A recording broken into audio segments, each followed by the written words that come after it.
अस्सलाम वालेकुम जी, मैं हूँ आपके साथ Natasha Sethi. Welcome back on my lectures law GAT series 8 day session.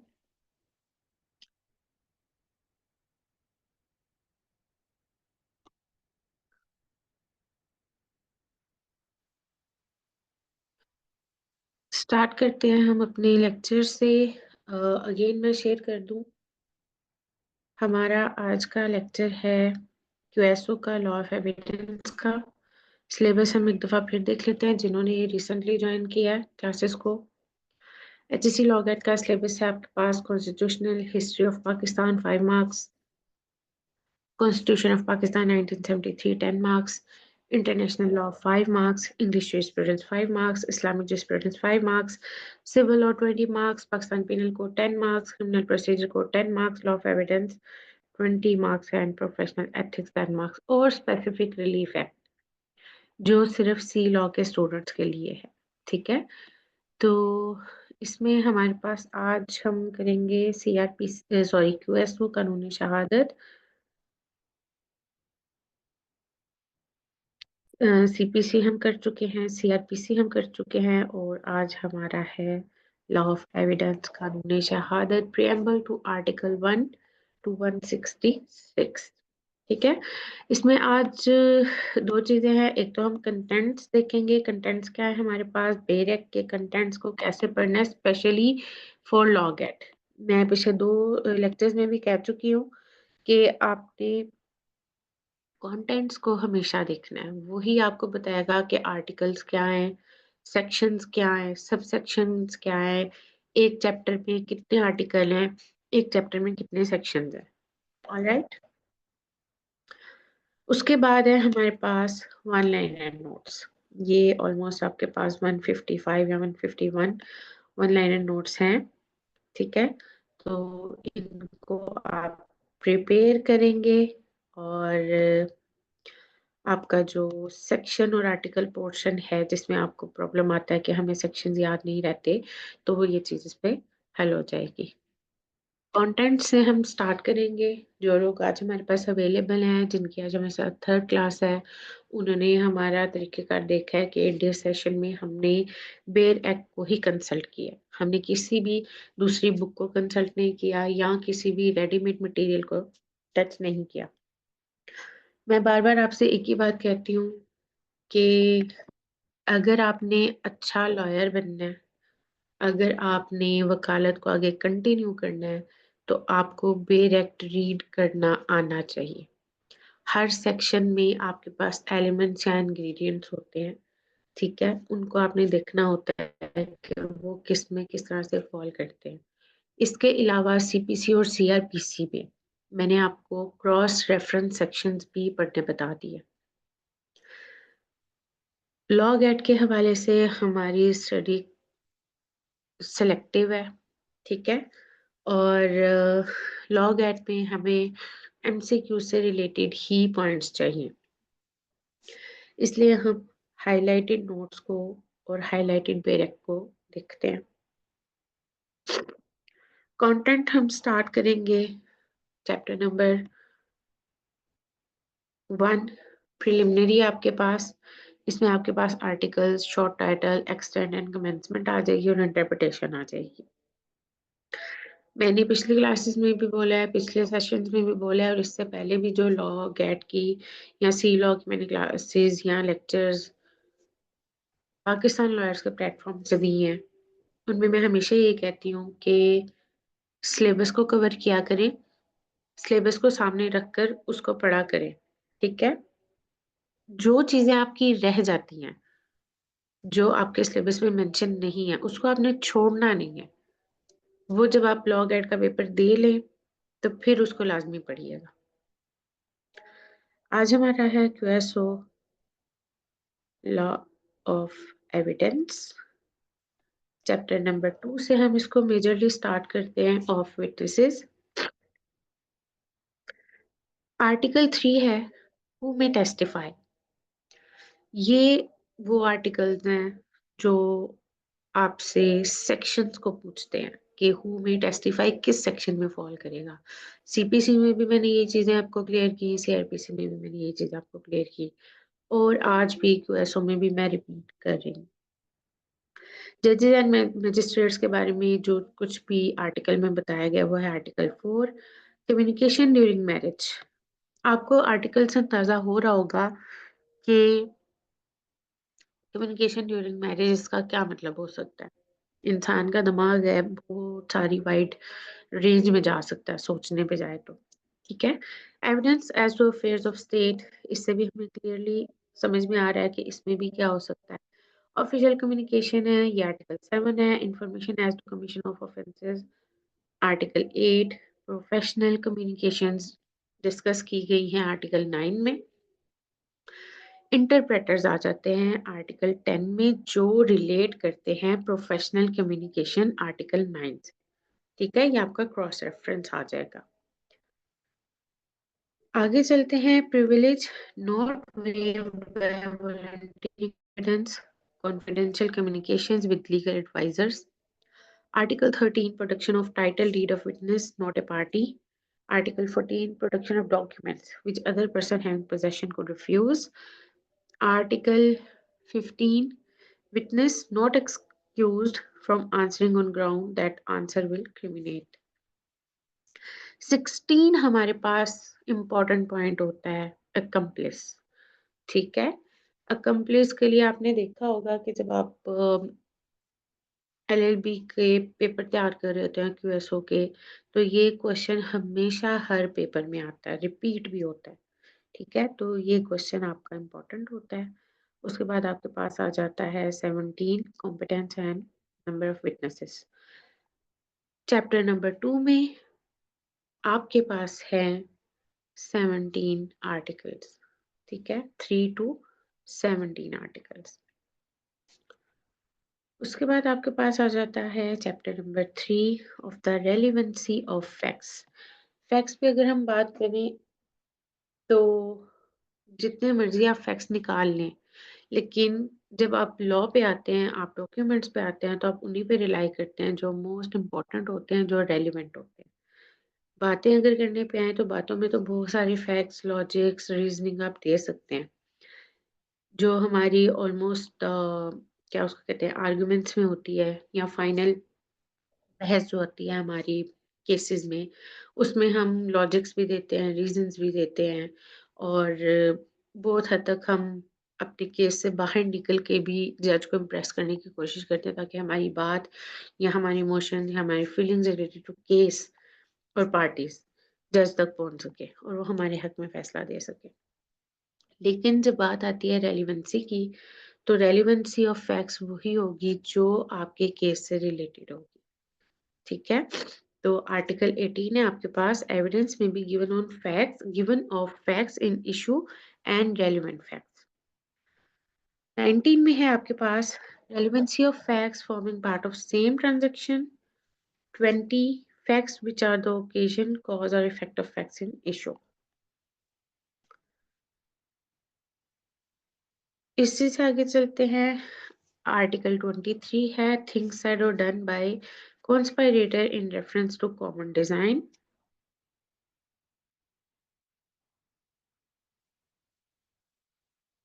इसके बाद अगर हम देखें तो हमारे पास है article 25, in suits for damages facts tending to enable court to determine amount are relevant. Facts relevant when right or custom is in question. Facts showing existence of state of mind or of body or bodily feeling. Facts bearing on question whether act was accidental or intentional. ये हमने CPC में भी देखे और CrPC में भी देखे, और उसी में भी मैंने आपको कहा था कि इन 3-4 चीजों पे आकर आप कंफ्यूज हो जाते हैं कि ये वाला किस में फॉल करता है, ठीक हो क्या। जब वहां पर आपके पास पूछा जाएगा फैक्ट्स रेलेवेंट व्हेन राइट और कस्टम इज इन क्वेश्चन, तो आप इन 3 में आकर कंफ्यूज हो जाएंगे, 26 में था, 27 में था या 28 में था, ठीक है। अगर यहाँ से आपसे ये 3 चीज़ें पूछी जाएँगी, तो फिर आप ये कहेंगे कि जी अच्छा ये वाला था तो इसमें कस्टमाइज़ेशन क्वेश्चन भी हो सकता था, एक्सीडेंटल और इंटेंशनल भी हो सकता था। कन्फ्यूज़िंग क्वेश्चन्स आपसे पूछकर आपसे टेस्ट लिया जाता है। तो इसका मतलब होता है कि वो ये देख रहे होते हैं कि स्टूडेंट ने कितना याद किया हुआ है। रट्टा स्टूडेंट को तो बहुत अच्छा इस चीज़ का फ़ायदा होता है, एज़ इट इज़ भी अगर आ जाए और कुछ उन्होंने अगर अपने पॉइंट्स लगाकर या वर्डिंग के साथ अगर उन्होंने कुछ याद किया हो, तो उन लोगों को बहुत फ़ायदा होता है। Existence of course of business when relevant ये डील करेगा 29 में। इसी से आगे आ जाते हैं हम एडमिशन्स। ये भी बहुत इम्पोर्टेंट क्वेश्चन होता है जब आप एलएलबी में क्लासों की पेपर की तैयारी कर रहे होते हैं और जब आपके पास क्वेश्चन पेपर सामने आता है तो ये क्वेश्चन अकम्प्लिश और हू मे टेस्टिफाई, ये 3 क्वेश्चन तो हमेशा ही आते हैं, चाहे तोड़-मरोड़ के दिए गए हों, लेकिन आते ज़रूर हैं। आप कोई भी पास पेपर उठाकर देख लें, इन तीनों में से क्वेश्चन तो आपसे लाज़मी पूछा जाता है।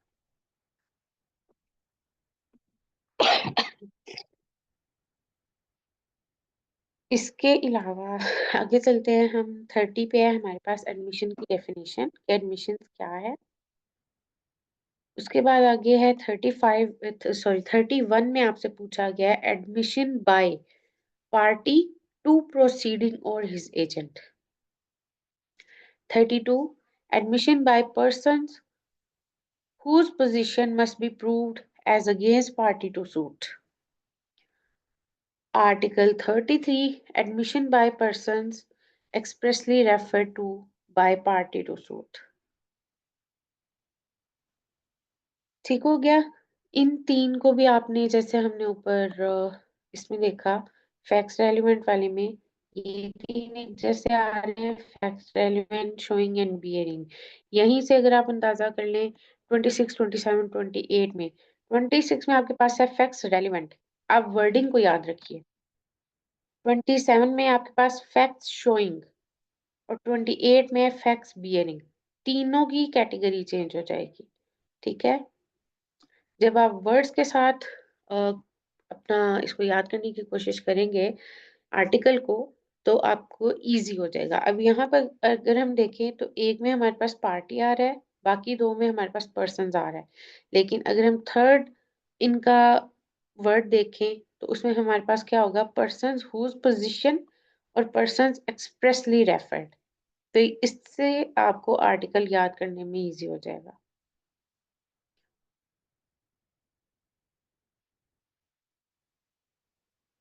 34 पे है proof of admissions against persons making them and by or on their behalf.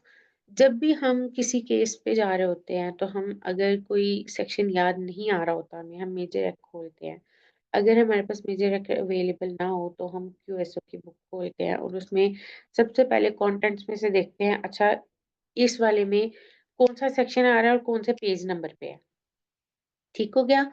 तो इसी तरह से जब आप सेक्शंस याद कर रहे होंगे, आर्टिकल्स याद कर रहे होंगे, तो आपको ये चीज़ कंटेंट्स जो होता है हेल्प आउट करता है। ठीक हो गया? इसके अलावा हम डिस्कस करेंगे ये आज के वन लाइनर नोट्स हैं, जो इम्पोर्टेंट है। आप लोग चाहे तो इसके स्क्रीनशॉट्स भी ले सकते हैं और अगर आप चाहें तो हम आपको शेयर भी कर देंगे। आगे चलते हैं 35 पे when oral admissions as to contents of documents are relevant. 36 पे है admissions in civil cases when relevant. 37 confession caused by inducement, threat or promise when irrelevant in criminal proceeding. 38 है हमारे पास confession to police officer not to be proved. Again मैं आप लोगों से share कर दूं कि हम डिटेल स्टडी नहीं कर रहे, हम लोग लॉ गेट के हवाले से एमसीक्यूज की तैयारी कर रहे हैं, ठीक है? तो आपने इसको सिर्फ एमसीक्यूज की हद तक ही याद करना है। How much of information receive from accused may be proved, ये डील करेगा आर्टिकल 40 में। Confession made after removal of impression caused by inducement, threat or promise relevant 41। ये इंपॉर्टेंट है, यहाँ से आपके पास एमसीक्यूज बनता है रिमूवल ऑफ इम्प्रेशन ये आ जाएगा। उसके बाद यहाँ पे इनमें से कोई से दो एमसीक्यूज दे दिए जाएंगे, इंड्यूसमेंट थ्रेट या थ्रेट और प्रॉमिस। 42 है confession otherwise relevant not to become relevant not to become irrelevant because of promise of secrecy. अब यहाँ पर मेन पॉइंट आपके पास है promise of secrecy, not to become irrelevant, ये दो। ठीक हो गया। 43 में आपके पास है consideration of prove concession confession affecting person making it and others jointly under trial for same offences. Article 44 करता है accused persons to be liable to cross examination। जब आप क्रॉस एग्जामिनेशन के स्टेज पर जाते हैं तो आप QSO के आर्टिकल 44 को डील करते हैं। 45 admission not conclusive proof but may stop. यहाँ पर आपके पास स्टॉपल का एक एलिमेंट आ जाता है।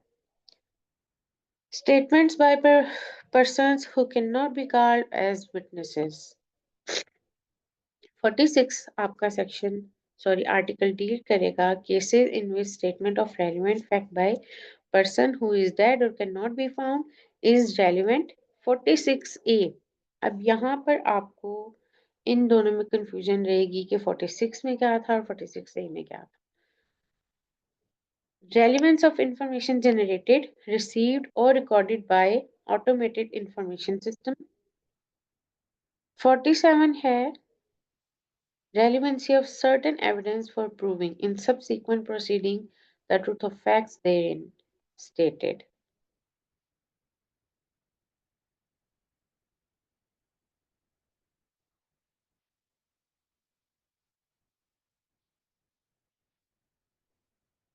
ठीक है, आगे चलते हैं। Statements made under special circumstances। Slowly आपके लिए इसलिए पढ़ती हूँ ताकि जब आप चीजें सुन रहे होते हैं तो आपके दिमाग में रह जाती हैं। Statements made under special circumstances. 48 article deal करता है entries in books of account when relevant. अब यहाँ पर रेलिवेंसी के बहुत से आपके पास पॉइंट्स आ रहे हैं, जिसमें सबसे पहला है relevancy of entry in public record made in performance of duty. 50 पे आएगा relevancy of statements in maps charts and plans. 51 deal करेगा public nature contained in certain acts और नोटिफिकेशन। और 52 डील करेगा any law contained in law books. अब यहाँ पर ये चारों के चारों चेंज हो जाएंगे, लेकिन ये फॉल करेंगे statements made under special circumstances. ठीक है, पहले में आपके पास क्या आएगा, entries in books. Article 48 entries in books को डील करेगा। 49 में रेलिवेंसी आएगी entry in public record made in performance. 50 आएगा relevancy of statements in maps charts and plans. 51 में आपके पास आएगा statements as to fact of public nature contained in certain acts or notifications. ठीक है, अब यहाँ पर आपके पास डिफरेंट डिफरेंट चीजें हैं जिनको आपने या तो आप कलर्ड के साथ इसको हाईलाइट कर लो या फिर किसी एक पॉइंट के लिए आप इम्पोर्टेंट पॉइंट के लिए आपको एक कलर सजेस्ट कर लें, सेलेक्ट कर लें और उसी से उसको हाईलाइट कर लें। तो वो जो कलर थ्योरी होती है ना, जो हम साइकोलॉजी में यूज करते हैं कलर थ्योरी, उससे आपको चीजें याद रह जाती है। मैंने एक दो दफा पहले भी जब लेक्चर दिया लॉ एक्ट से रिलेटेड, तब भी मैंने स्टूडेंट्स को बोला है कि आप लोग कलर के साथ याद किया करें, चाहे तो स्टिकी नोट्स यूज करें, चाहे पेंसिल कलर्स यूज करें, चाहे हाइलाइटर्स यूज करें। अगर हाइलाइटर नहीं परचेज कर सकते तो आपके पास कलर मार्कर होते हैं, 12 कलर्स होते हैं, आप उनको ले लें और परमानेंट मार्कर से आप इसको हाईलाइट कर सकते हैं। जरूरी नहीं है कि आप हाइलाइटर ही लेंगे तो ही आप इसको हाईलाइट कर पाएंगे, जरूरी नहीं है कि आप स्टिकी नोट्स ही खरीदेंगे तो ही आप इसको यूज कर पाएंगे। बच्चों के पास जो ज्योमेट्री बॉक्सेस होते हैं उनके पास डिफरेंट कलर्स भी होते हैं। ठीक है, तो आप उन बच्चों अपने घर में जो मौजूद बच्चे हैं उनके कलर्स लेकर भी इसको हाईलाइट कर सकते हैं। कोई स्पेसिफिक रूल नहीं है, कोई हार्ड एंड फास्ट रूल नहीं है कि आपने हाइलाइटर से ही करना है, आपने स्टिकी नोट से ही करना है। ठीक है, क्रेयॉन से भी आप इसको हाईलाइट कर सकते हैं। अगर आपको आप नहीं परचेज कर पा रहे या अगर आप बाजार नहीं जा पा रहे, मार्केट नहीं जा पा रहे, तो जो बच्चों के क्रेयॉन होते हैं आप उनसे भी इसको हाईलाइट कर सकते हैं। ऑलराइट, आगे चलते हैं। नेक्स्ट है हमारे पास, how much of a statement is to be proved. 53 article इसमें डील करता है, but evidence to be given when statement forms part of a conversation, document, book और सीरीज ऑफ लेटर्स और पेपर्स। अच्छा, यहाँ पर एक और चीज मैं आपसे डिस्कस कर लूँ कि आपके पास जो लॉ कैट का या सी लॉ का क्वेश्चन पेपर आता है उसमें एग्जैक्टली लीगल राइटिंग लिखी हुई होती है। ठीक है, बेरक से ही उन्होंने अपने जो क्वेश्चंस होते हैं उनको बनाकर आपको दिए हुए होते हैं। आप लोग जब बाजार की रेडीमेड जो बुक्स होती हैं, डिफरेंट राइटर्स ने लिखी हुई हैं, नो डाउट वो बहुत अच्छी लिखी हुई हैं, लेकिन उनमें उन्होंने उसको बिल्कुल ही सिंपल लैंग्वेज में डिस्क्राइब किया हुआ होता है। अगर वो कोई क्वेश्चन पूछ रहे हैं जैसे यहाँ पर है, what evidence to be given, ये तो पूरी बेर एक्ट की एक लाइन है। ठीक है, और यहाँ पर पूरी लीगल वे में लिखी हुई है, लेकिन जब किसी और बुक में आप इसको पढ़ते हैं तो बिल्कुल सिंपल लैंग्वेज में आपको बात समझाने के लिए उसका सिंपल लैंग्वेज में कर देते हैं और साथ 4 ऑप्शन दे देते हैं। तो वहाँ पर भी बच्चे कंफ्यूज हो जाते हैं कि ये सिंपल लैंग्वेज थी जो हमने पढ़ा था उससे बहुत डिफरेंट है, तो मे बी ये आउट ऑफ सिलेबस। वो आउट ऑफ सिलेबस नहीं होता। जो रेडीमेड बुक्स हैं मार्केट में अवेलेबल हैं, उन्होंने आपको समझाने के लिए, आपको हर चीज़ इजी करने के लिए उन्होंने सिंपल लैंग्वेज यूज़ की हुई होती है। तो इसलिए मैं बार बार कहती हूँ कि अगर आप कोई बाजार की कोई मार्केट बुक यूज़ कर रहे हैं या हॉट सेलर बुक यूज़ कर रहे हैं, तो उसको बेरग से कंसल्ट कर लिया करें। ठीक है, वर्डिंग में बुक्स की वर्डिंग में और बेरग की वर्डिंग में बहुत डिफरेंस है। Judgments of courts of justice when relevant. 54 article है, previous judgments relevant to bar second suit और ट्रायल। 55 है, relevancy of certain judgments in probate, etc. jurisdiction. 56, relevancy and effects of judgments, orders or decrees other than those mentioned in Article 55. ये भी आपका cross में आ जाता है। अगर आप 56 को पढ़ेंगे तो आपको सबसे पहले 55 को पढ़ना पड़ेगा। 55 आपको समझ में आएगा तो ही आपको 56 समझ में आएगा। ठीक है, 57 है, ये भी क्रॉस पे है, जो है आपके पास 54 और 56 से रिलेटेड। ठीक हो गया, जब आप 54 को पढ़ेंगे तो आपको फिर ये 56 पे डील करेगा और 57 पे डील करेगा। Judgments other than those mention in articles 54 to 56 when relevant. जो चीज जिस भी स्टेज पे रेलेवेंट होगी आपने उस आर्टिकल से क्रॉस रेफरेंस ले लेना है। 58 है, फ्रॉड और collision in obtaining judgment or incompetency of court may be proved. Opinion of third persons when relevant. जब थर्ड पर्सन की ओपिनियन की बात आती है तो वो कब और कैसे रेलिवेंट होता है।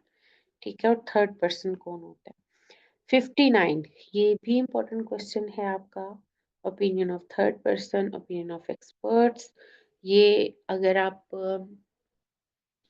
सॉरी टू से इंडिया के ही एक सीरीज का हवाला दूंगी, सीआईडी, अगर आप में से किसी ने देखा हो, 90s पे बहुत पीक पे था। तो वहां पर जो आप ये चीजें देखते हैं और उसमें अगर आपने डिटेल में देखा हो तो वहां पर स्केच आर्टिस्ट अलग बुलाए जाते थे। ठीक है, वो एक ड्रामे की सूरत में, एक सीरीज के सूरत में चल रहा था, लेकिन काफी सारी चीजें जब हम अपने लॉ के हिसाब से पढ़ते हैं तो वो चीजें भी याद आती है कि हाँ फलानी जगह पे, फलानी मूवी में, फलाने ड्रामे में, फलाने स्टेज शो पे या वेब सीरीज पे ये चीज हुई थी। ठीक है, तो ओपिनियन ऑफ एक्सपर्ट, ये चीजें क्योंकि हम प्रैक्टिस में नहीं होते बहुत से लोग सिर्फ एलएलबी करके छोड़ देते हैं या हायर स्टडी स्टार्ट कर लेते हैं, कचहरी ज्वाइन नहीं करते, तो उन्हें प्रैक्टिस का नहीं पता होता। ठीक है, तो फिर हम ऐसे मूवमेंट से या ऐसे ड्रामा से या ऐसे फिल्म से हम लोग उसको टैली करके अपने एक जो हमारा कॉन्सेप्ट होता है उसको क्लियर कर लेते हैं। तो जब आपके पास कोई ऐसा केस आ जाए जिसमें आपको ज़रूरत हो कि आपको ये चीज़ समझ में नहीं आ रही, तो फिर आप एक्सपर्ट को बुलाते हैं। उस एक्सपर्ट से आप पूछते हैं कि हाँ जी, आप इसके बारे में क्या राय रखते हैं, ठीक है? मर्डर केसेस होते हैं, तो उसमें हम डॉक्टर्स को बुलाते हैं, मेडिको लीगल रिपोर्ट लेते हैं। इसी तरह जब आपको कोई चीज़ समझ में नहीं आ रही होती है, आपको कोई डॉक्यूमेंट समझ में नहीं आ रहा या आपको शनाख्त नहीं हो रही, तो फिर आप उन एक्सपर्ट्स की हेल्प लेते हैं। स्पेशली जो ऐसे बच्चे जो बोल नहीं पाते, समझ नहीं पाते और साइन लैंग्वेज यूज़ करते हैं, फिर उनके लिए भी एक्सपर्ट्स बुलाए जाते हैं। Opinions of experts, facts bearing upon opinions of experts. 61. Opinion as to handwriting when relevant. 62. Opinion as to existence of right or custom when relevant. 63. Opinion as to usages, tenets, etc. when relevant. 64. Opinion on relationships when relevant. 65. Grounds of opinion when relevant. तो ये सारी चीजें आपके पास opinion में आ जाती हैं। अच्छा जी, क्यूएसओ का आपका 20 मार्क्स का पोर्शन होता है, ठीक है, और बहुत वाइजली सिलेक्टिव स्टडी के साथ आपने इसको कवर करना होता है। बेसिकली स्टूडेंट्स जो होते हैं वो व्हाट्सएप पर या फेसबुक पर जो एमसीक्यूज चल रहे होते हैं उन्हीं को ही रीड आउट करके चले जाते हैं और वहाँ पर आंसर सही हैं गलत हैं आप लोग बेरख से टैली भी नहीं करते। तो जो आपने याद किया हुआ होता है वही जाकर आप अपना एमसीक्यूज का ऑप्शन सेलेक्ट कर लेते हैं, जिसकी बेस पर काफ़ी सारे स्टूडेंट्स जो होते हैं वो 35, 40, 45, 48 पे फेल हो जाते हैं। ठीक है, 50% आपको मार्क्स चाहिए होते हैं लॉग एट को पास करने के लिए। अच्छा, इससे मुझे याद आया पिछली क्लास में पूछा गया था कि लॉग एट की वैलिडिटी क्या है। तो ये नोटिफिकेशन है, नोटिफिकेशन मैंने ऑलरेडी एडमिन से शेयर कर दिया। वो आपके साथ ग्रुप में या जिन बच्चों ने रजिस्टर किया हुआ है, जिन स्टूडेंट्स ने रजिस्टर किया हुआ है, उनके साथ आपको क्लास शेयर कर देंगे। यहाँ से अगर कोई स्क्रीनशॉट लेना चाहे तो आप इसका स्क्रीनशॉट लेके रख सकते हैं। बाकी आपको अ, जो रिकॉर्डिंग मिलेगी उसमें भी ये आपको मिल जाएगा। ऑलराइट, नेक्स्ट चलते हैं हम character when relevant. Article 66 deal करता है इन सिविल केसेस को character to prove conduct imputed relevant irrelevant और 67 डील करता है in criminal cases previous good character relevant. Alright, 68 है previous bad character not relevant except in reply and 69 है character as affecting damages. यहाँ तक अगर किसी का कोई क्वेश्चन है या पेपर से रिलेटेड, सिलेबस से रिलेटेड, क्लासेस से रिलेटेड किसी का कोई क्वेश्चन है तो आप चैट बॉक्स में भी पूछ सकते हैं और अगर चाहें तो अपना माइक भी ऑन कर सकते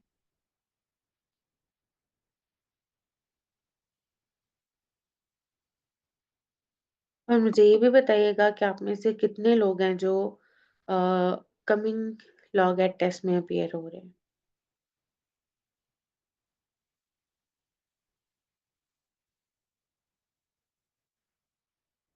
आगे चलते हैं, हम अपना चैप्टर स्टार्ट करेंगे ऑरल एविडेंस का। ऑरल एविडेंस में आपके पास है 70 proof of facts by oral evidence.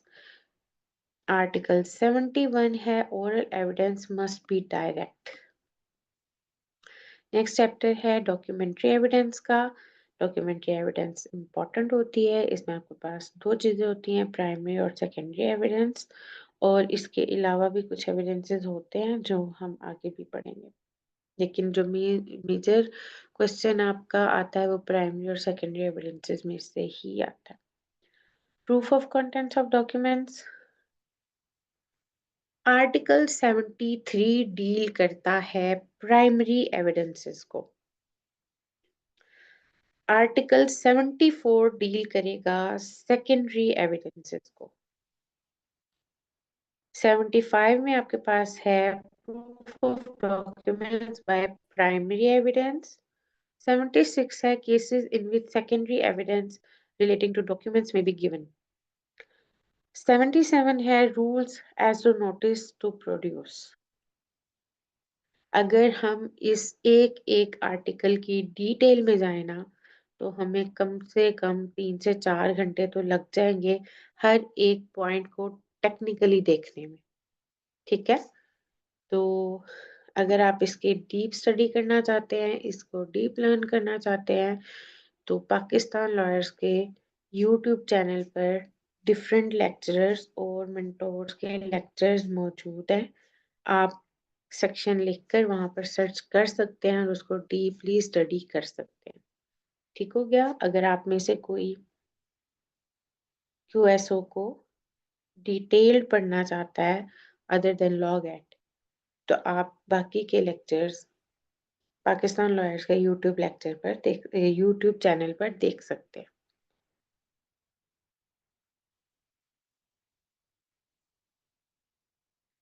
अच्छा, आपका आर्टिकल 78 डील करता है proof of signature and hand writing of person alleged to have signed or written document produced.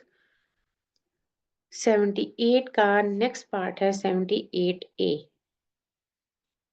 जिसमें वो बता रहा है proof of electronic signature and electronic document. इसकी बात मैं कर रही थी कि पहले तो दो आपके पास हैं प्राइमरी और सेकेंडरी, उसके अलावा भी डॉक्यूमेंट्स होते हैं जिसमें आपके पास आ जाता है सिग्नेचर एंड इलेक्ट्रॉनिक डॉक्यूमेंट।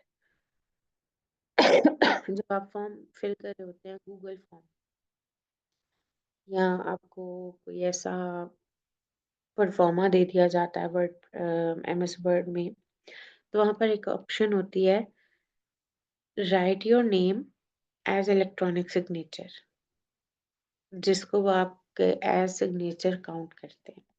ठीक है, तो यहाँ पर बात हो रही है 78A में proof of electronic signature and electronic document.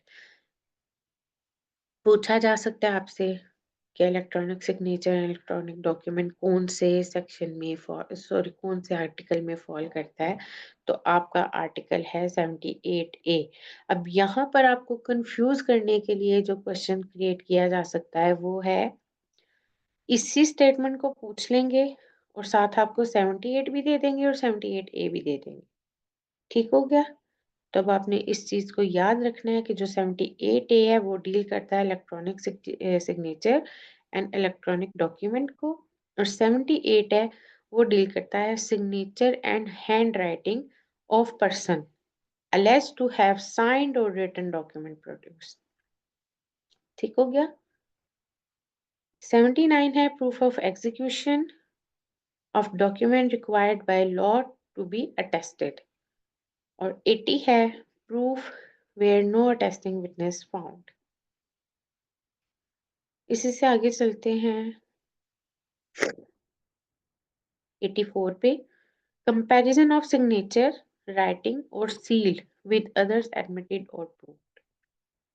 85 पे आपके पास आ जाएगा पब्लिक डॉक्यूमेंट्स और 86 पे आपके पास आ जाएगा प्राइवेट डॉक्यूमेंट्स। ठीक है, अब एक यहाँ पर मैं आपसे छोटी सी बात शेयर कर दूं, पब्लिक और प्राइवेट डॉक्यूमेंट से रिलेटेड जो आपका निकाह नामा है उसको लेके भी बड़ी एक डिबेट चलती है कि ये पब्लिक डॉक्यूमेंट है या प्राइवेट डॉक्यूमेंट है।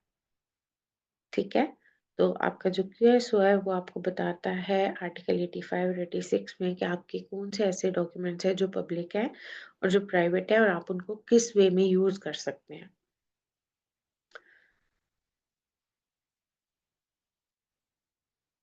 ठीक हो गया। आगे चलते हैं 87 पे, certified copies of public documents.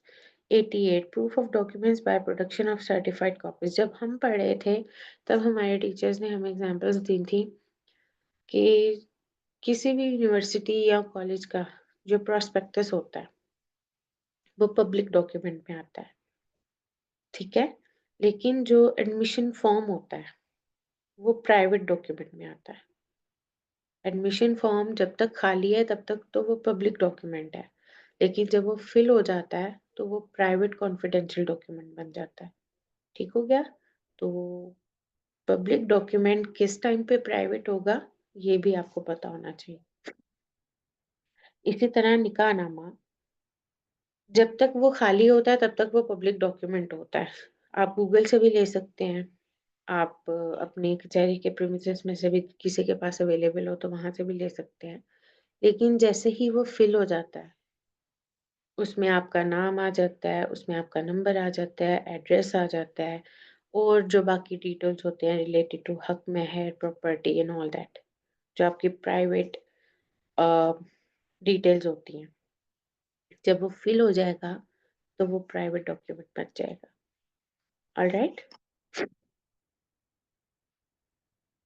आगे चलेंगे। Presumption as to documents. अब यहाँ पे प्रिजम्पशंस क्या आएंगी हमारे पास डॉक्यूमेंट से रिलेटेड। अच्छा, नेक्स्ट पे क्या है?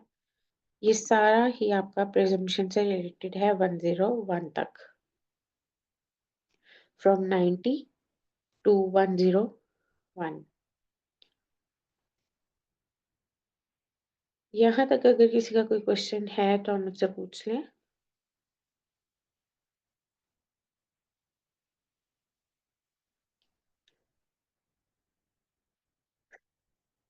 ओके जी, आगे चलते हैं। हम अगला अपना देखते हैं प्रिजम्पशंस को। Presumption as to genuineness of certified copies. अब यहाँ भी आपके पास बहुत से ऐसे क्वेश्चन बन सकते हैं, बहुत से मुराद तो काफी सारे हो जाएंगे, लेकिन क्योंकि हमारा QSO 20 मार्क्स का है, होपफुली एक से दो क्वेश्चन ही हर सेक्शन में से लेकर तो आपका 20 मार्क्स पूरा किया जाएगा।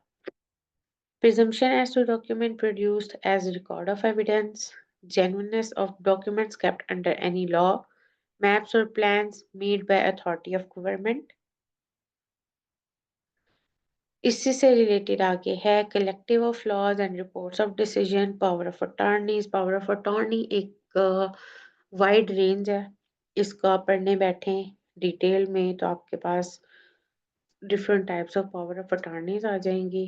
उसमें आपको पता चल जाएगा कि कौन सी पावर ऑफ अटॉर्नी में आप कितने हकूक किसको ट्रांसफर कर सकते हैं और कौन सी पावर ऑफ अटॉर्नी में आप हकूक ट्रांसफर नहीं कर सकते। लिमिटेड कितने होंगे और अनलिमिटेड कितने होंगे। ठीक हो गया? Certified copies of foreign judicial records, books, maps and charts 97 में है।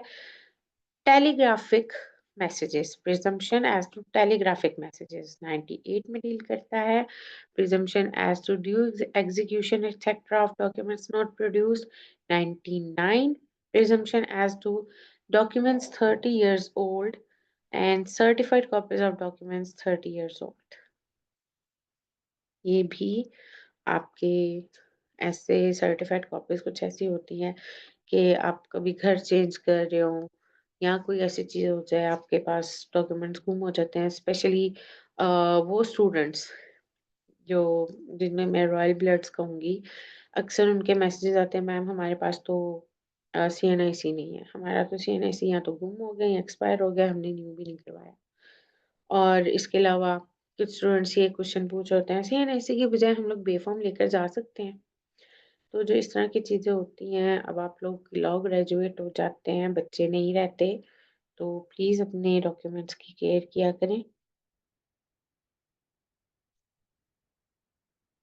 आगे चलते हैं। चैप्टर नंबर 6 है हमारे पास, exclusion of oral by documentary evidence. 102 evidence of terms of contracts, grants and other disposition of property reduced to form of document. Exclusion of evidence of oral agreement, of evidence against application of document to existing facts, document unmeaning in reference to existing facts, ये सारे आपके पास आ जाएंगे evidences से related 110 तक। जो इसके important चीजें थी वो स्टार्टिंग वाली हैं 102 से 104 तक। बाकी रीड करने में कोई प्रॉब्लम नहीं है, लेकिन आपको पता होना चाहिए कि बाकी सब में क्या आता है। Who may give evidence of agreement varying terms of document deal करेगा 109 में, और saving of provision of succession act related to wills deal करता है 110 में। पार्ट 2 है ऑन प्रूफ। चैप्टर 7 है facts which need not be proof. अब यहाँ पर क्वेश्चन आपका सबसे पहला एमसीक्यू जो बनता है पार्ट 2 ऑन प्रूफ। ये भी क्वेश्चन पूछा जा सकता है कि क्यूएसओ का पार्ट 2 किससे डील करता है, तो आपके पास आएगा ऑन प्रूफ। और इसी में अगर क्वेश्चन वो बना कर दे दें कि part 2 on proof chapter number 7 है, तो वो किससे डील करता है, facts which need not to be proved. 111 fact judicially noticeable need not to be proved. 112 facts of which court must take judicial notice. ठीक हो गया। और facts admitted need not be proved. Chapter number 8 is estoppel, very important as accomplice who may testify। ठीक है। इसका भी question जो होता है वो जब आप एलएलबी का कर रहे होते हैं अपना पेपर तैयार, तो वहां पर इसका क्वेश्चन भी आता है, व्हाट इज स्टॉपल। तो ये आपका डील करता है 114 में। ठीक है। और इम्पोर्टेंटली इसमें तीन ही आर्टिकल्स आते हैं, 114, 115 एंड 116। तो इसका सेक्शन आपने याद रखना है कि किस में फॉल करता है और कैसे फॉल करता है। तो 115 डील करेगा estoppel of tenant and of licensee of person in possession, और 116 डील करेगा estoppel of acceptor of bill of exchange, बेली और licensee। ठीक है।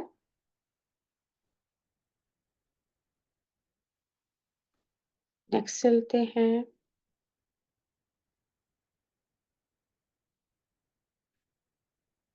Of the burden of proof chapter आपके पास आ गया।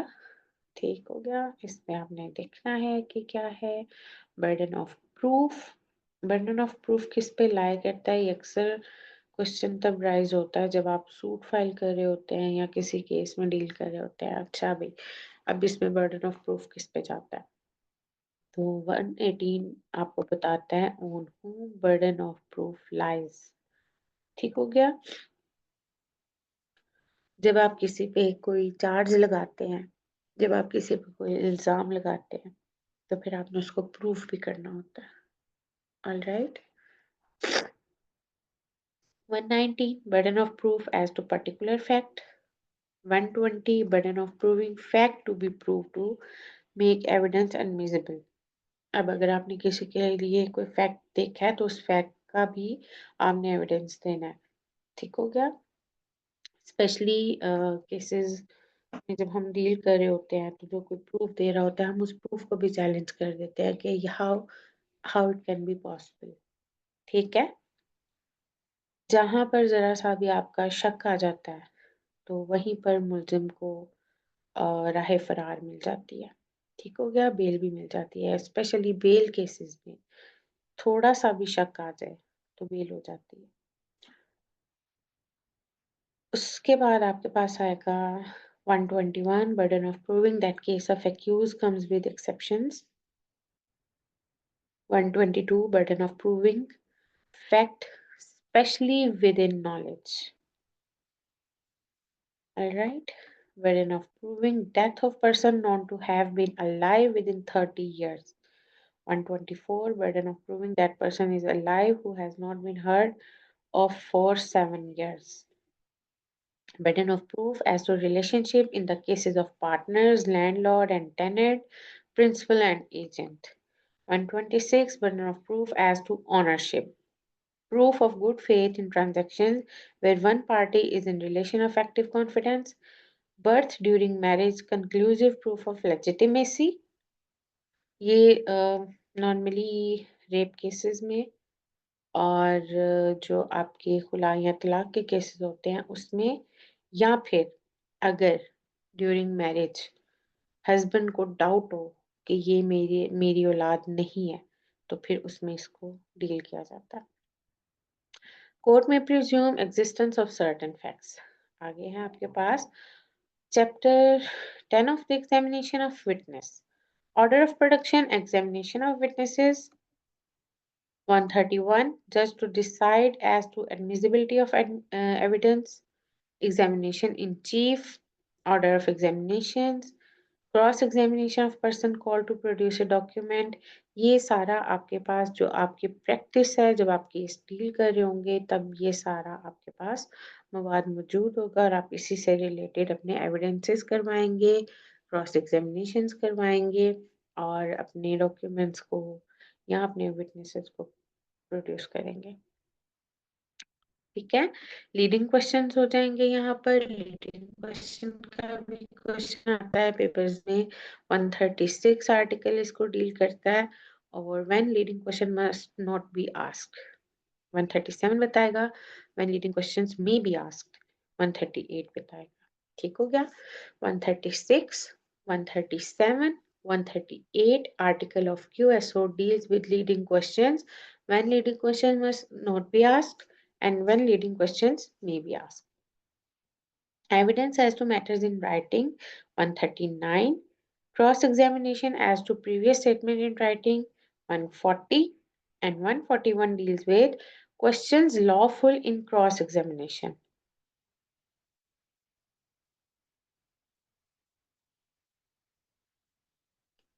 यहाँ तक अगर आपका कोई क्वेश्चन है तो मुझसे पूछ लीजिए।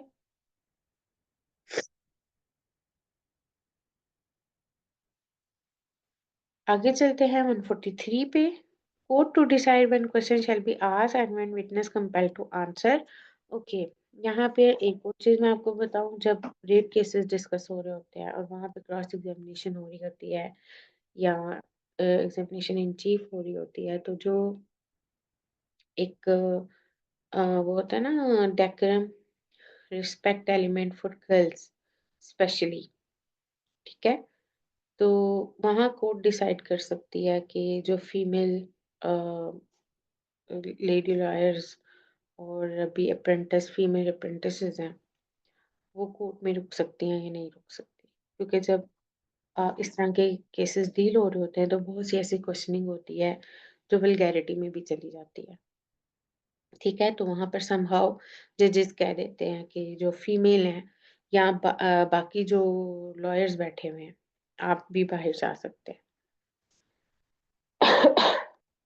स्पेशली जब इस तरह के केसेस डील हो रहे होते हैं, जब कुछ इस तरह के क्वेश्चंस पूछे जा रहे होते हैं बहुत प्राइवेट, तो उनसे रिलेटेड कोर्ट डिसीजन या जज डिसीजन ले सकता है, या अगर आपको लगता है कि आप ये क्वेश्चंस बच्चों के सामने या नए न्यूबीज जो हैं, न्यू बिगिनर्स जो हैं, उनके सामने नहीं पूछ सकते, तो फिर जज साहब भी सम टाइम कह देते हैं, और जो वकला हजरात हमारे सीनियर्स होते हैं वो भी कह सकते हैं, कह देते हैं कि जी जज साहब बच्चियां खड़ी हैं, तो हम लोग थोड़ा सा इसको अवॉइड करते हैं, आप इन बच्चियों को बाहर भेज दें। तो वो क्वेश्चंस फिर पूछे जाने वाले होते हैं या नहीं होते, या अगर कोई ऐसी लेडी हो जिसके साथ ये हुआ हो, ऑब्वियसली अब उसने प्रूफ तो करना है अपने आप को, तो उनसे भी जब कोई ऐसा क्वेश्चन पूछा जाता है तो जज कह देते हैं कि जी प्लीज आप इस तरह के क्वेश्चंस मत करें। ठीक है, लेकिन नॉर्मली प्रैक्टिस में क्योंकि आपने पूछने होते हैं तो फिर आपको ये काम भी करने पड़ते हैं। ये तो जब आप प्रैक्टिस में आएंगे तो आपको खुद से अंदाजा हो जाएगा। 144 है question not to be asked without reasonable grounds. Next पे आ जाते हैं। वन अच्छा, एक और चीज यहाँ पर होती है कि जब आप रेपुटेशन ले आते हैं क्वेश्चंस में, इन चीफ में हो या क्रॉस में हो, तब भी जजेस कह देते हैं कि ये क्वेश्चन तो आप तो ऑलरेडी पूछ चुके हैं, अब आप घुमा फिरा के सेम क्वेश्चंस मत पूछें, जो काइंड ऑफ अननोइंग हो जाते हैं। हाँ, 148 आपका क्वेश्चन इंटेंडेड टू इंसल्ट और अननोइंग क्वेश्चंस को डील कर रहा है। ठीक है, ये आपका आर्टिकल है। 149 exclusion of evidence to contradict answers to questions testing veracity. इसके आगे है 150 question by party to his own witness, 151 impeaching credit of witnesses, 152 questions tending to corroborative evidence of relevant fact admissible. ये एक एक line आपके हर article को deal कर रही है और आपको जब भी आपके सामने क्वेश्चन पेपर आएगा, अगर आपने इस कंटेंट को बहुत अच्छे तरीके से पढ़ा हुआ है तो आपको फौरन से ही जवाब पता चल जाएगा। ऑलराइट, 155 रिफ्रेशिंग मेमोरी को डील करता है।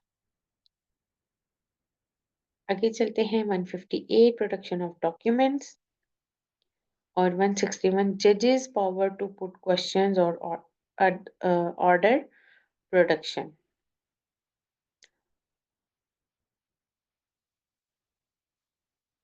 नेक्स्ट है हमारे पास 162 no new trial for improper admission और rejection of evidence, 163 acceptance or denial of claim on oath, 164 production of evidence that has become available because of modern devices, and 165 deals with order to override other laws.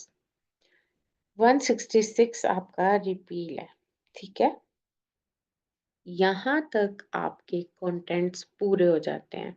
आपके पास क्यूएसओ में question पहला बनता है MCQs में कि आपके क्यूएसओ में कितने चैप्टर्स हैं, तो आपके क्यूएसओ में चैप्टर्स हैं 13, ठीक है। दूसरा क्वेश्चन आपका बनता है एमसीक्यूज में कि आपके पास कितने आर्टिकल्स हैं, तो आपके पास टोटल आर्टिकल्स हैं 166। इससे आगे चलें तो क्वेश्चंस ये वाले आ गए हैं और इन्हीं से रिलेटेड हम वन लाइनर को देख लेते हैं, ठीक है। ये वन लाइनर मेरे ही प्रिपेयर किए हुए नोट्स हैं और सेम एज इट इज हमने बेर एक्मे से ही इनको प्रिपेयर किया, कंपाइल किया, ठीक हो गया। और यही मैं अपने एकेडमी के स्टूडेंट्स को भी देती हूँ। इसके अलावा मेरी खुद की लॉ गाइड की बुक भी है, अगर आप चाहें तो आप मेरी लॉ गाइड की बुक परचेज कर सकते हैं और मुझे डायरेक्ट भी मैसेज कर सकते हैं, मेरा नंबर आप एडमिन से ले सकते हैं। वन लाइनर वैसो के हमारे पास नोट्स हैं, इनको हम रीड कर लेंगे और इन्हीं को ही रीड करके आपका बाकी का जो पेपर होगा वो भी क्लियर हो जाएगा, ठीक है। क्योंकि हम कंटेंट्स रीड कर चुके हैं, मजीद डिटेल्स में अगर हम जाएंगे तो लेक्चर लेंथी होता जाएगा और क्योंकि हमारे सिर्फ 20 मार्क्स के एमसीक्यूज बनते हैं तो ये वन लाइनर नोट्स आपको 20 मार्क्स के एमसीक्यूज कवर करने में 90% हेल्प कर सकता है, ठीक है। आप इसको देख लीजिए, चाहे तो स्क्रीनशॉट ले लीजिए, अदरवाइज आपके पास इसकी रिकॉर्डिंग भी मौजूद होगी। नंबर 1 है द कानूनी शहादत ऑर्डर 1984 was enforced on 28 अक्टूबर 1984। यहाँ पर अब इसमें आपके पास दो क्वेश्चन बन रहे हैं। पहला वो 1984 को घुमा फिरा के पूछ सकते हैं, 1982, 83, 84 और 85, ठीक है। तो आपने अपना सिलेक्ट करना है 1984। उसके बाद आपने जो डेट याद करनी है वो है 28 अक्टूबर 1984, ठीक हो गया। कानूनी शहादत पहले कानूनी शहादत नहीं था, इसको एविडेंस एक्ट 1872 कहते थे, ठीक है। एविडेंस एक्ट 1872 आपका जो था सब कॉन्टिनेंट में चलता था, ठीक हो गया। इससे पहले ब्रिटिशर्स भी इसको यूज करते थे, तो एविडेंस एक्ट 1872 था। लेकिन क्योंकि हमारा कंट्री जो था वो इस्लामिक था, हमारे पास मोहम्मदन लॉ था, मोहम्मदन लॉ से रिलेटेड हमारी जो पनिशमेंट्स हैं वो कुरान और सुन्नत के मुताबिक आती हैं, ठीक हो गया। तो जब कुरान और सुन्नत के मुताबिक हमने सजाएं देनी थी तो फिर हमें लॉ भी ऐसा चाहिए था, तो हमने एविडेंस एक्ट को अपने हिसाब से कानूनी शहादत में रिपील कर दिया, जो 1984 में आया। 1984 में आने के बाद हमारे पास जितने भी आप पीपीसी में देख लें उसमें भी आपको कुरान और सुन्ना मिलेगा। आप कॉन्स्टिट्यूशन को देख लें, उसमें भी आपको प्रिएम्बल में भी और आगे भी जो आपके फंडामेंटल राइट्स हैं या प्रिंसिपल्स ऑफ पॉलिसीज़ हैं, ये सब आपको कुरान और सुन्ना से रिलेटेड मिलेंगी। कानूनी शहादत में एविडेंसेस कैसे पूछे जाएँगे, स्पेशली विटनेसेस। अगर आप गवाहों को लेकर आते हैं, तो गवाहों की जो गवाही है, वो इस्लाम में और तरह से है। ठीक है? वो तकवा हो, परहेज़गार हो, नमाज़ी हो, कभी झूठ ना बोलता हो, इस तरह की जो चीज़ें हमारे इस्लाम से रिलेटेड हैं, हमारे कुरान और सुन्नह से रिलेटेड हैं, वो हमारे क्यूएसओ में चेंज हो जाती हैं। ठीक है? क्योंकि एविडेंस एक्ट प्रॉपर कुरान और सुन्नह के मुताबिक नहीं था, तो जब हमें ज़रूरत पड़ी तो हमने इसको एविडेंस एक्ट के ही मोल्ड कर दिया और हमारे पास कानूनी शहादत 1984 आ गया। ठीक है? There is a total of 166 articles in Qanun-e Shahadat. ये मैंने अभी लास्ट में भी आपको बताया जब हमने बेरक खत्म किया। Qanun-e Shahadat is not applicable to arbitration. Oral evidence means statements made by witnesses in court. Documentary evidence includes public and private documents and statements of relevant facts made by person in writing. अच्छा, oral evidences से या जब हम गवाह पेश कर रहे होते हैं या हम अपने क्लाइंट से भी क्वेश्चंस पूछ रहे होते हैं तो हम सबसे पहले ओथ लेते हैं कि हम जो कुछ कहेंगे सच कहेंगे। ठीक है? अल्लाह को हाजिर नाजिर जान कर कहेंगे। तो ये चीजें इसमें आ जाती हैं। कंक्लूसिव एविडेंस, यहाँ पर आपका एमसीक्यू बनता है कंक्लूसिव एविडेंस का, of a fact which the court must take as full proof of it and which excludes all evidence to disprove it. Direct evidence, ये आपका डायरेक्ट एविडेंस का क्वेश्चन है। Is evidence of fact actually in issue?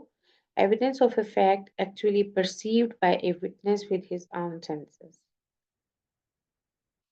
Circumstantial evidences, अब यहाँ पर अगर आप देखें तो आपसे टाइप्स भी पूछी जा सकती हैं, कितने टाइप्स के एविडेंसेस हैं।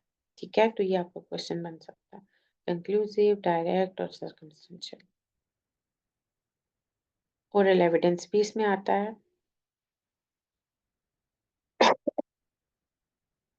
ठीक हो गया।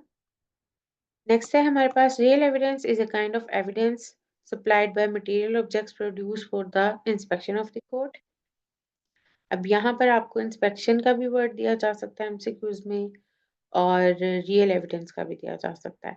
एक्सट्रिंसिक एविडेंस, ये भी आपके पास टाइप्स में आ जाएगी। Oral evidence given in connection with written documents. Hearsay evidence, ये भी आपके पास टाइप्स में आ जाएगी। Is what someone else has been heard to say. Hearsay अक्सर हम लोग देखते हैं, हेयरसे ऑलमोस्ट होता क्या है, एक बात एक इंसान से सुन के दूसरे तक पहुंचा देना बगैर किसी एविडेंस के। ठीक है? यहाँ से सुनी, एक से सुनी, दो से सुनी, तीसरे से भी सेम सुनी, चौथे से भी सेम सुनी, तो उसको हमने सच मान लिया और सच मान के हमने आगे पहुंचाना शुरू कर दिया। दैट इज हेयरसे एविडेंस, कि हमने तो ये कहते हुए सुना था, इसलिए हमें लगता है कि इसी ने ही कत्ल किया। ठीक हो गया। Indirect evidence is circumstantial or hearsay evidence. Original evidence is evidence which has an independent probative force of its own. ये सब आपके पास evidences की ही types हैं, तो आपने confuse नहीं होना।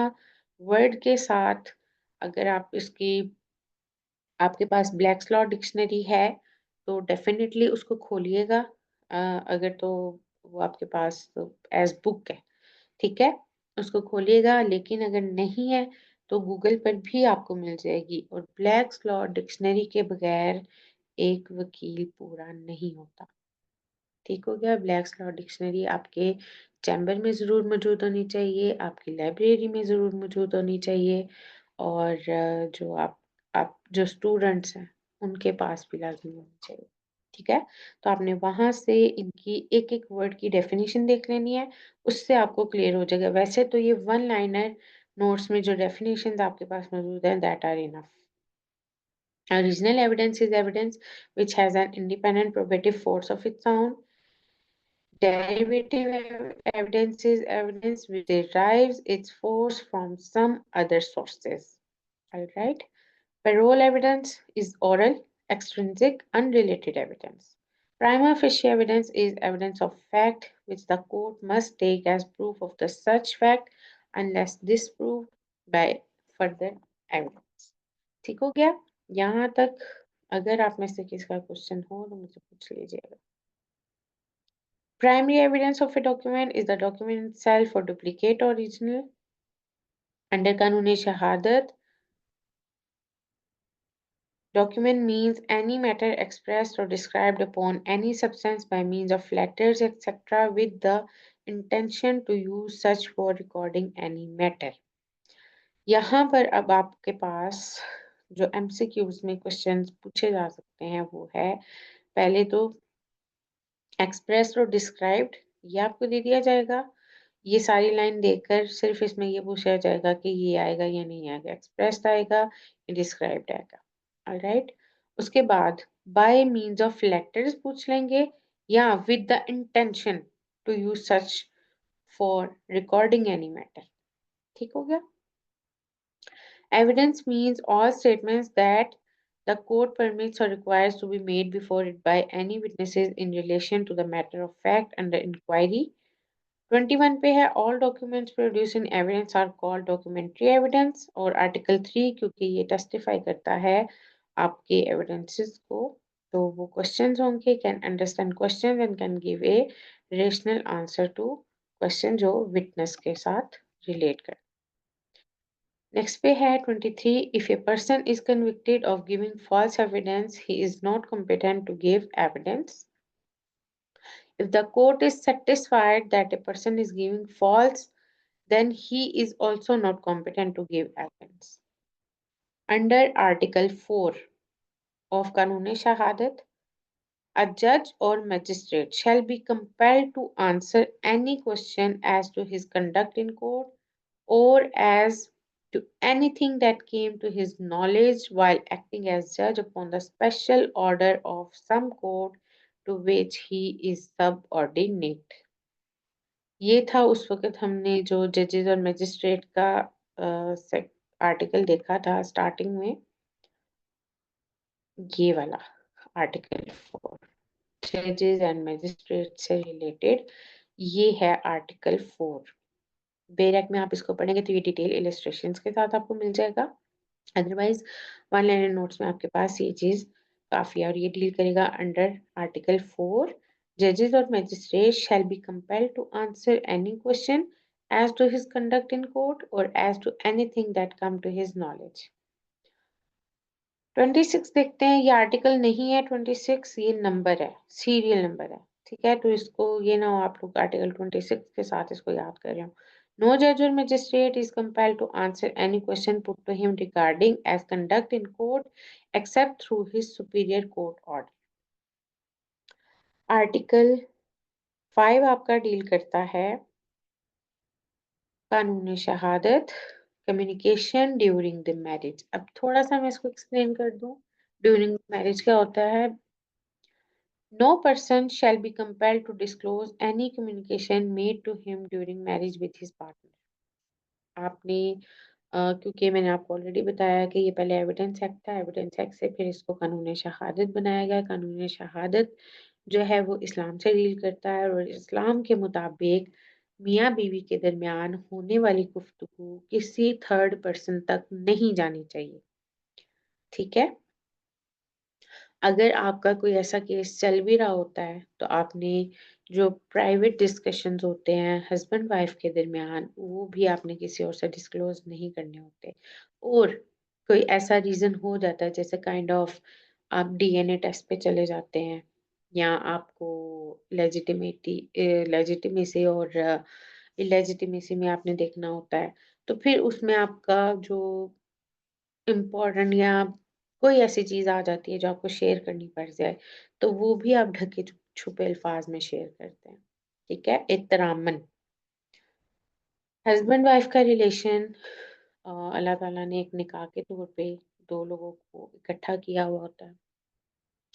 हम अल्लाह ताला को हाजिर नाजिर जान कर निकाह करते हैं. और जो डिस्कशन, जो भी बातें, जो भी कम्युनिकेशन एक पल में होती हैं, वो किसी थर्ड पर्सन तक या रूम से बाहर नहीं जानी चाहिए होती। तो यही चीज़ें आपको कानून शहादत आर्टिकल 5 में बताता है। एक्सेप्शन आ जाती हैं to Article 5 is when a suit is between two married persons or proceeding in which one married person is prosecuted for any crime committed against the other. Article 6 है no one shall be compelled to or permitted to give any evidence derived from unpublished official records relating to any affair of the state. इस वक्त हमने देखा है communication affairs related to state, तो क्योंकि आपको पता है कि गद्दारी का मुकदमा भी चलता है, ठीक है, तो उसमें आपने ये चीज़ें देखनी होती हैं कि आप स्टेट से रिलेटेड अगर तो आप ऑफिशियल किसी जैसे सिविल सर्विसेज में है, पब्लिक सर्विसेज में है, फेडरल सर्विसेज में है, तो आपने कोई भी एविडेंस, कोई भी ऐसी चीज़ कहीं पे भी पब्लिश नहीं करनी होती विदाउट डिपार्टमेंटल परमिशन, ठीक है। Article 7 Qanun-e Shahadat is related to an official communication. Officers अगर आपस में बात कर रहे हैं या जजेस आपस में बात कर रहे हैं या वकील या जज आपस में बात कर रहे हैं, तो वो भी ऑफिशियल कम्युनिकेशन होती है जो रूम से बाहर नहीं जानी चाहिए होती। किसी भी चीज़ से रिलेटेड, किसी भी डॉक्यूमेंट से रिलेटेड, किसी भी डिपार्टमेंट से रिलेटेड या कोई भी ऐसी ऑफिशियल कम्युनिकेशन जो ज़रूरी है, ठीक है? जो हाइड रखने वाली है, वो आप शेयर नहीं कर सकते किसी और से। No public officer shall be compelled to disclose communication made to him in official confidence when considering that the public interest would suffer by the disclosure. There are three types of admissions provided under Kanun Shahadat for recording of judicial evidence.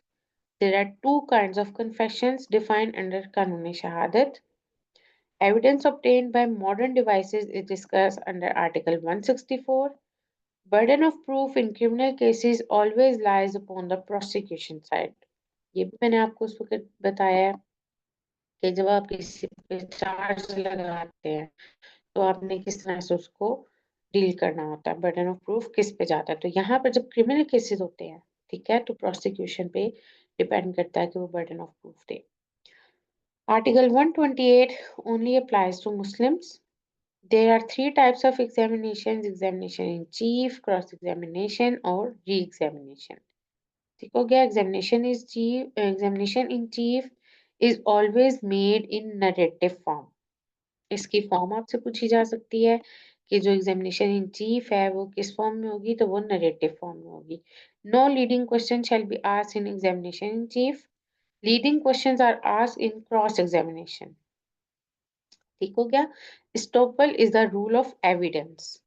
There are three kinds of estoppel under Kanun Shahadat. Professional communication is described under Article 9 of Kanun Shahadat.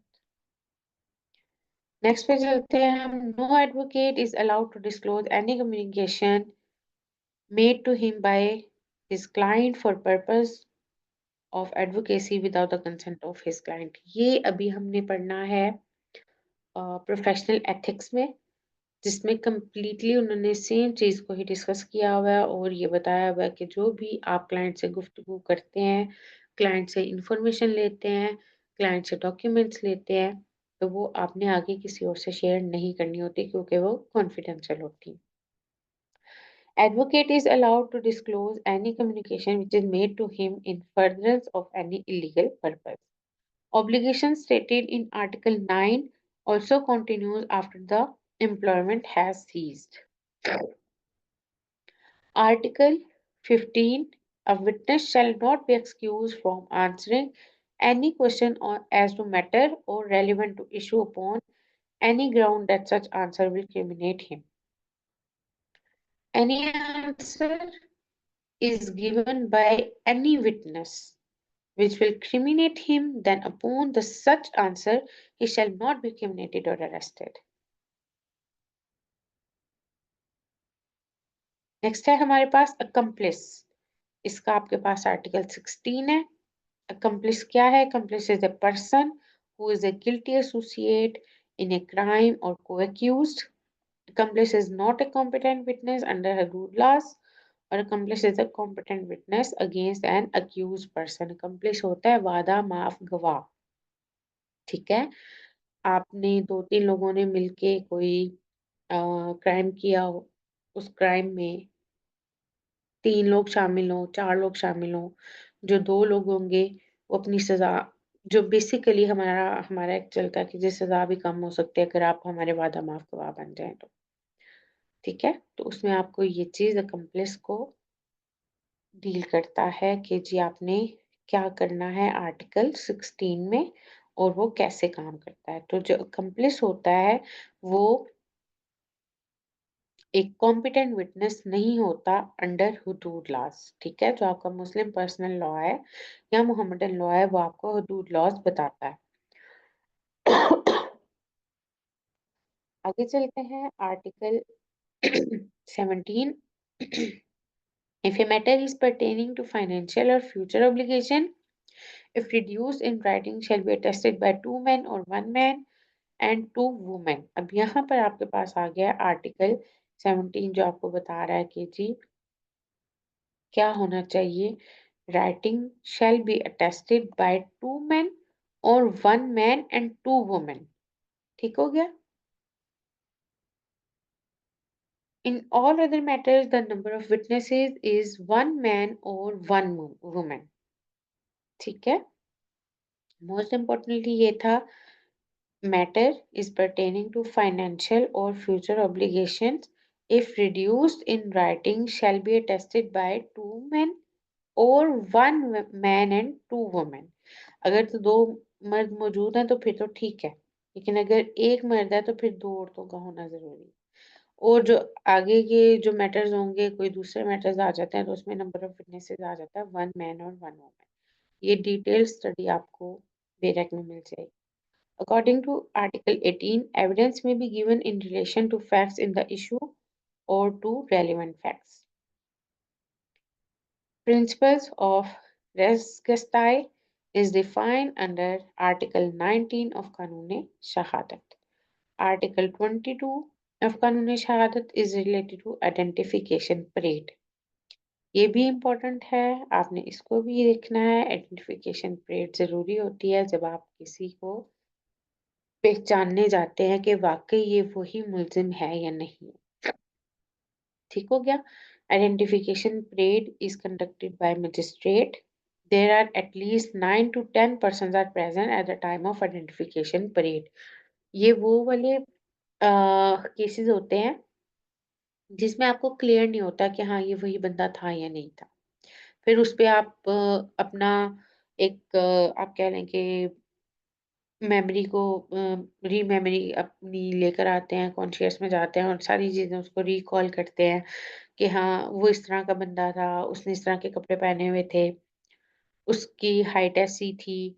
तो जब ये चीज़ें आ जाती हैं ना, तो उसमें से आप आइडेंटिफिकेशन पीरियड में जाते हैं। और अगर कहीं पे भी कोई डाउट आ रहा होता है, तो फिर भी आइडेंटिफिकेशन पीरियड में जाते हैं कि वाक़ई ये वही बंदा है या नहीं। ठीक हो गया। Admission is defined under article 30 of कानून शहादत। Admission is made in civil cases. Admission is a statement which suggests any inference as to the fact in issue or relevant fact. Next पे आ जाएगा statements made through mobile phones or etc. are admissible as admission. There are 3 types of admission which are defined under Article 31 of Kanun-e-Shahadat. Admission may be made by the party himself or by an agent to any party. Under Article 36, in civil cases, no admission is relevant if it is made upon an express condition that evidence is not to be given. Alright? ये one liner है और आपको इसी में से ही 20 MCQs prepare कर लेने। चाहे तो आप मुझे बता दीजिएगा, मैं आपको PDF इसकी शेयर कर। Confession is made in criminal cases under Article 37 if confession is caused by threat, promise or inducement, then such confession shall not be used against the accused. अच्छा, यहाँ पर मैंने पिछले लेक्चर में सीआरपीसी में clear किया था कि जो कन्फेशन पुलिस के सामने होता है उसकी वर्थ इतनी नहीं होती, जो कन्फेशन आप मजिस्ट्रेट के सामने देते हैं उसकी वर्थ होती है। ठीक है। Any question which suggest that answer which person who puts it, wishes, or expects to receive is called a leading question. Leading question क्या होता है वो आपको ये लाइन बता रही है। Any question which suggest that answer which person who puts it wishes और expects to receive is called a leading question. According to article 38, confession made to a police officer shall not be proved against the accused। यही बात अभी मैंने आपको इससे related बताई है और पिछले लेक्चर सीआरपीसी में भी ये आपको मैंने डिफाइन किया था। Under Article 39, if a confession is made by any accused while in the custody of a police officer, then it shall not be proved against him until and unless it is made in presence of a magistrate। ठीक हो गया? All clear? According to Article 40 of Kanun Shahadat, the confession made by the accused may be proved against him if facts related to such confessions are thereby discovered। आपकी एक एक line में ही different different MCQs बन जाते हैं, so be careful and be attentive. Under article 41, if confession is made after the removal of threat, inducement is relevant। According to Article 44, accused person or accomplice shall be liable for cross-examination। Dying declaration is defined under article 46 of कानून शहादत। Dying declaration होता है कि जब बंदा मौत के करीब हो या मरने से पहले वो कोई वसीयत कर गया हो या मरने से पहले कोई वो बयान दे गया हो तो उस पर अहमियत दी जाती है। लेकिन यहाँ पर भी अब इन दिनों मतलब इसमें एक इख्तलाफ ये क्रिएट हो गया है कि डाइंग डिक्लेरेशन भी जो होता है उसकी वर्थ नहीं मानी जा रही आजकल, क्योंकि लोग मरते वक्त भी झूठ बोल के चले जाते हैं। ठीक है। तो किसी एक ऐसे इंसान के मतलब किसी की बहुत ज्यादा दुश्मनी हो और बदला लेने की खातिर वो किसी ऐसे का नाम ले ले, उस पर इल्जाम लगा जाए और खुद मर जाए, तो उसने वो काम ना किया हो तो फिर इसका मतलब ये है कि ना हक कत्ल ना हक सजा उस बंदे को मिल सकती है। ठीक है। तो इस पे भी डाइंग डिक्लेरेशन पे काम हो रहा है। Opinion of experts is mentioned in Article 59 of Kanun Shahadat. Opinion of experts may be taken in the following cases: points of foreign law, science, art, handwriting, fingerprint। ये 4-5 चीजें उन्होंने बता दी हैं कि आप किस किस पे ओपिनियन ले सकते हैं एक्सपर्ट्स का। इसके अलावा आप ओपिनियन ले सकते हैं रेलिवेंट फैक्ट्स पे। Expert is a person who is specially skilled in a particular profession और फील्ड। जो लोग क्रिमिनल केसेस कर रहे होते हैं या कोई ऐसे केसेस कर रहे होते हैं जिसमें मेडिको लीगल रिपोर्ट की जरूरत होती है, तो उसमें आपको पता होगा कि डॉक्टर को भी बुलाया जाता है। और जब आपके पास चीजें रिलीजन के हिसाब से आ जाती हैं तो उसमें भी आप एक्सपर्ट ओपिनियन लेते हैं। जैसे डिफरेंट फिरके हैं तो उन फिरके के हिसाब से उनका एक्सपर्ट बुलाया जाता है और उसके साथ उसको डील किया जाता है। फेडरल शरीयत कोर्ट, ठीक है, जो आपकी फेडरल शरीयत कोर्ट है, ऑलमोस्ट इस तरह के केसेस वहां चलते हैं। बाकी जो आपकी फैमिली कोर्ट्स हैं वो जिस तरह की आपकी शादी है वो शरीयत मोहम्मदिया के हिसाब से है या क्रिश्चियनिटी के हिसाब से है। और अगर आप किस तरह के केसेस चल रहे होते हैं या जो डिफरेंट अदर फिरके हैं जिसमें तलाक के लिए भी लोगों को आप अपने फिरके के हिसाब से तलाक का ओपिनियन रखते हैं और खुला का ओपिनियन रखते हैं, या फिर जो मुता मैरिजेस होती हैं उनका कॉन्सेप्ट जो होता है, अब तो खैर सुन्नियों में भी काफी मुता मैरिजेस का कॉन्सेप्ट आ गया है, वैसे ये शिया कॉन्सेप्ट है। ठीक है। तो इन पे जहाँ पर इख्तलाफात पाया जाता है वहां पर उस फिरके के हिसाब से रिलीजियस एक्सपर्ट को भी बुला लिया जाता है। All right. According to article 60 Those facts are not relevant, but if they support the opinion of experts, then they are relevant. जैसे रिलीजियस फैक्ट्स में आ जाता है, तो अगर हम उस पे जाएं और कुछ ऐसी चीजें रेलिवेंट ना भी हों, तो फिर भी हम कहते हैं कि हाँ चलिए ठीक है, इसको हम मान ही लेते हैं किसी ना किसी तरीके से। अगर वो आपके सपोर्टिव होते हैं, तो फिर तो कोई मसला नहीं, आप उसको मान लेते हैं। नेक्स्ट है हमारे पास under article 61 of Qanun-e Shahadat, if a court has to file an opinion as to the person by whom any document was written or signed, then the opinion of an expert in relation to that by whom the such document is written or signed relevant. Article 67. In criminal cases, the good character of a person is relevant. As a general rule, only one witness, either male or female, is sufficient for conviction. There are two kinds of facts for which evidence is adduced in court: facts in issue and relevant facts. ठीक हो गया? As far as civil cases are concerned, personal character of the party is irrelevant. Civil litigation, where character affects the number of damages, it becomes irrelevant. In criminal cases, the bad character of the accused is irrelevant except in reply.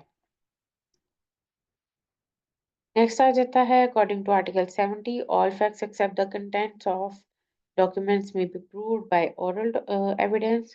All oral evidence must be direct. इसके बाद हमारे पास है, the contents of documents may be proved either by primary evidence or secondary evidence.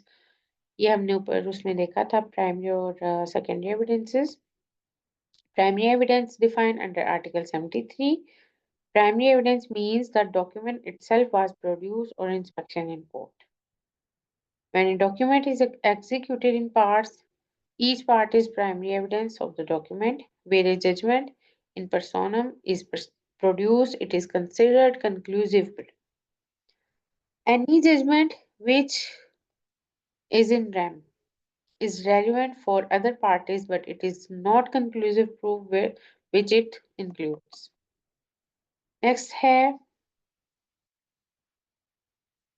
comparison of a signature by the court under Article 84. Where the court is in doubt about the signature, may order such a person to put his signature before the court and the court may compare itself. यहाँ पर बात आ जाती है signatures की।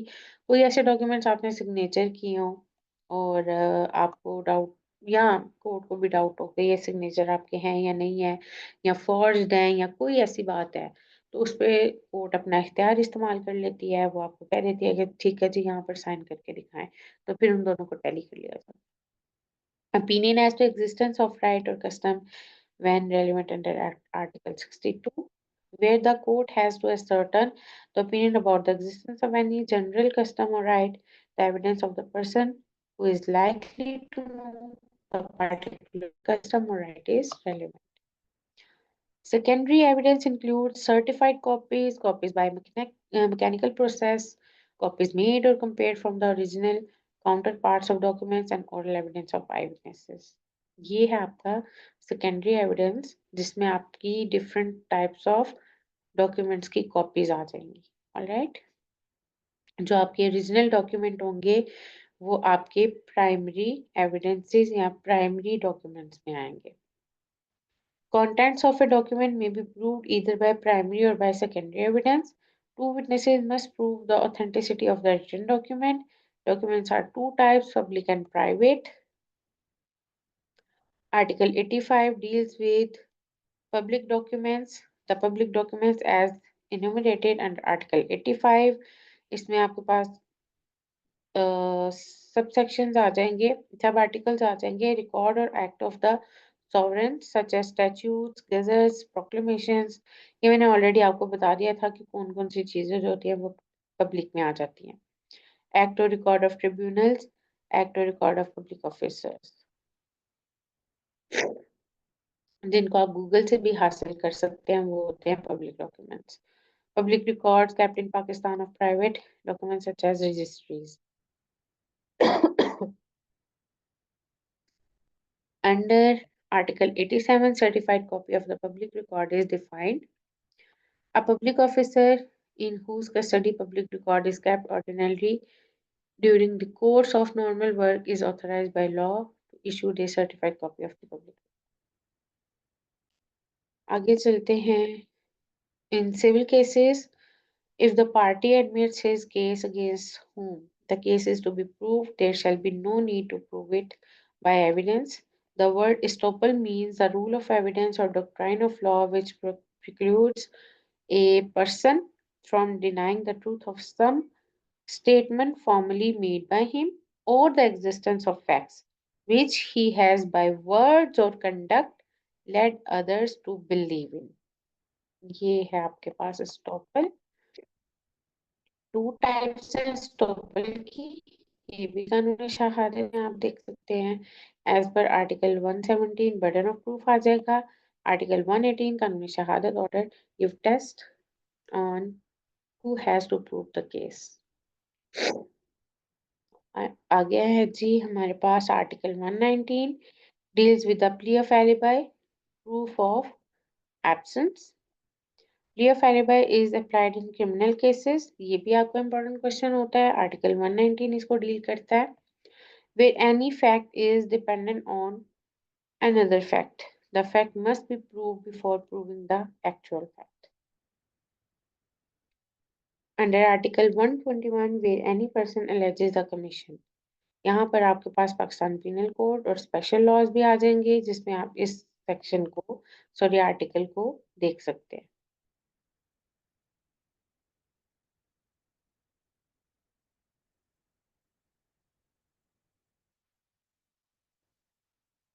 Where the child is born after the dissolution of marriage within 2 years, provided the mother remains unmarried, it shall be presumed that such child is legitimate.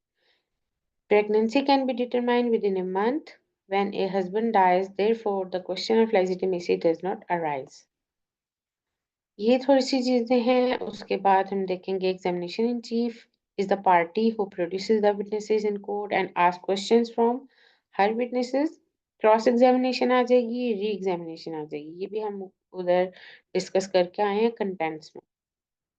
ठीक है. Next में हम चलते हैं. जो इम्पोर्टेंट है उनको देख लेते हैं क्योंकि काफी सारा टाइम ओवर हो रहा है. और लास्ट में हमारे पास आ जाएगा under article 144 where the attack is made on credit. The questions cannot be asked without reasonable ground. Article 156 is about refreshing memory.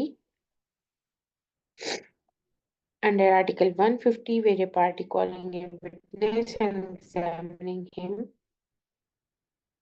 discovers that he is either hostile or unwilling to answer questions put to him, he can obtain the permission of the court to put questions to him by way of cross-examination. Hostile witness, ये भी आपके पास important चीज है. इसको भी आप article के हिसाब से देख सकते हैं.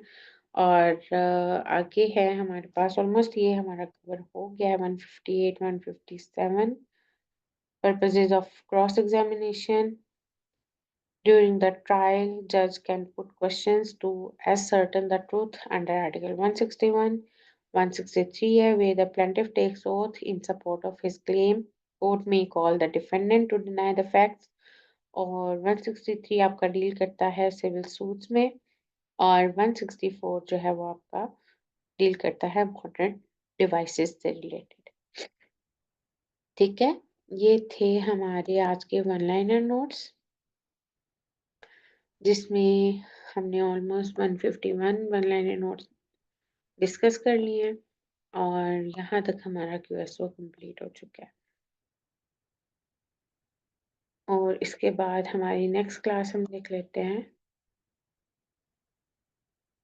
नेक्स्ट क्लास है हमारी 10 तारीख को जिसमें हम एथिक्स, जूरिस्प्रूडेंस और इंटरनेशनल लॉ को कवर करेंगे.